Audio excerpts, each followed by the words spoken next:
You're at a party, you're talking to someone, and halfway through your sentence, you watch their eyes drift to someone across the room. They're not being rude, you're just not that interesting to listen to. Here's the thing. That's not a personality problem, it's a technique problem. And there are exactly 4 techniques that fix it. Most people never learn any of them. Think about the last conversation that just died. You asked a question, they gave a short answer, you asked another question, awkward silence, someone checked their phone. That's not bad luck, that's a pattern. And most people repeat it every single day without realizing why. The people who are magnetic to talk to, the ones who make you feel like you've known them for years after 5 minutes, they're doing something specific, something you can learn. Here's what it is. Every time you say like, you know, or basically, you're bleeding credibility. Not because people consciously judge you, but because filler words signal one thing: you're not sure what you're saying.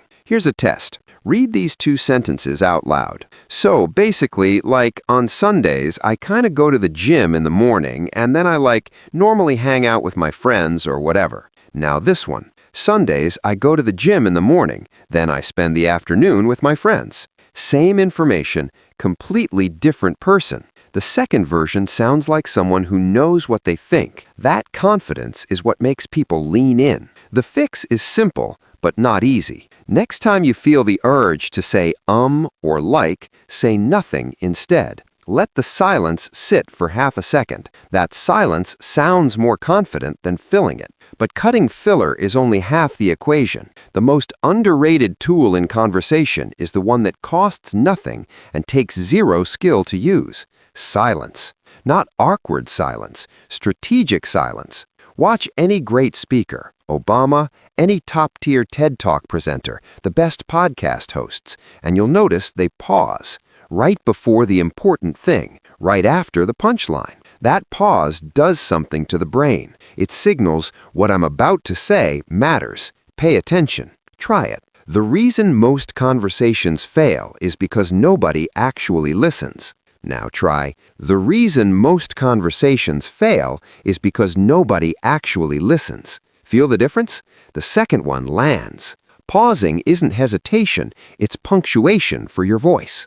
Now, what about when you don't know what to say next? That's where most people make a critical mistake. Here's the most common conversation mistake. People treat conversation like a job interview. Question, answer. Question, answer. Where are you from? What do you do? Do you have siblings? What are your hobbies? You know how that feels from the other side? Exhausting. The fix is switching from questions to statements, specifically 2 types. The first is called a cold read. Instead of asking, "What are your hobbies?" observe something about them and make a guess. You seem like someone who does something creative outside of work. I can't quite place it. Here's why this works. If you're wrong, they correct you, and now they're talking. If you're right, they're fascinated, and they want to know how you knew. Either way, the conversation moves.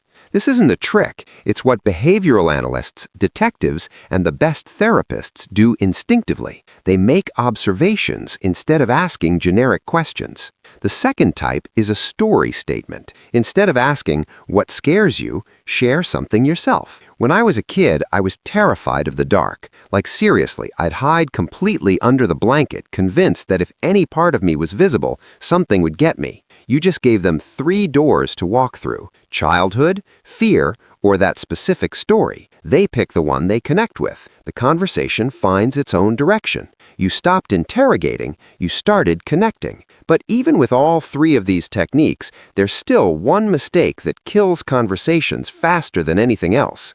Most conversations die not because people are boring, but because they're not giving each other anything to hold on to. Here's the thing nobody talks about. Every sentence you say is a bundle of threads, topics waiting to be picked up. "I'm from Chicago" is a dead end. "I'm from Chicago, but honestly, I've always preferred smaller cities. Something about the pace just clicks for me." That's 3 threads: Chicago, small cities, and the idea of pace and lifestyle. The other person can grab any one of them and run with it. This is called conversation threading. And it works in both directions.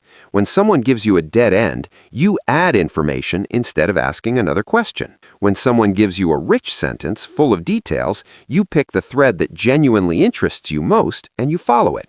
The best conversationalists aren't the wittiest. They're the ones who make it easy for the other person to keep going. That's the whole game. Remember that party? The one where their eyes wandered away? Here's what changes. You cut the filler so every word carries weight.